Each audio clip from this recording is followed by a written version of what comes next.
Let's hop in. Large crowds gathered this morning to watch the funeral procession of Queen Elizabeth II from Westminster Hall to Westminster Abbey. That story kicking off today's trending stories. Let's dive into our hot topics brought to you by Pretty Woman, the musical at Walton Arts Center.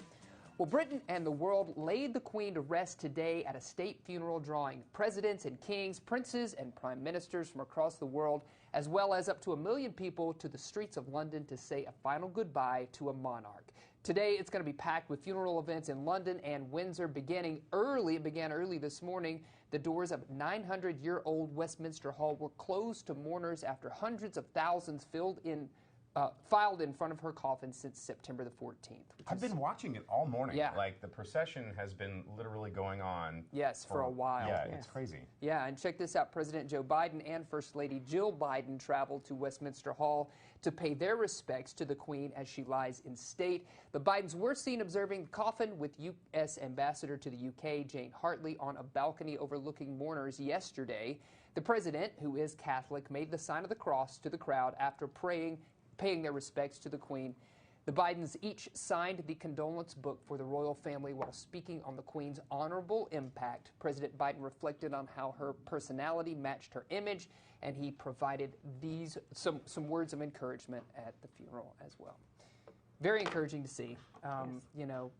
But what a time, Right. to mourn a monarch who's been the monarch As there long as I've been Right. alive. Definitely. I think as long as All of us can almost remember. anyone that's alive can remember. Yeah. Almost. I saw a girl's fact been around about for a that. while. Yes. Certainly. Yes. So, cheers to the Queen. I think Yes. Cheers Raise to a the glass. Queen for sure. Raise a glass. Raise a glass.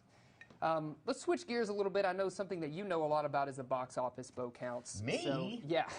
Yes. Yeah, it's like I do a podcast about movies. Yes, or if you don't know, something, Bo does a podcast. That's right. Drive-In Speaker Drive-In Box. Speaker Box. You can find it wherever you find your podcast. There it is, yes. So let's talk about what happened at the box office over the weekend, because that's kind of exciting. We're talking about women in positions of power and leadership. The Viola Davis-led action epic The Woman King easily conquered the North American box office in its first weekend in theaters against a crowded market of new releases.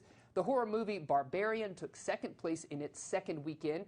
Now, it was a jam-packed week for new releases that included the A24 horror prequel Pearl, Searchlight's starry mystery pick See How They Run, Neon's David Bowie documentary Moon Age Daydream, Paramount and Miramax's Confess Fletch with John Hamm, and Focus Features The Silent Twins. But even though most boasted good reviews, it was still a slower week for the box office overall. You can take a look at the top 5 right there. Any surprises, Bo Counts? Well, actually, there was another movie that came out. It's called God's Country.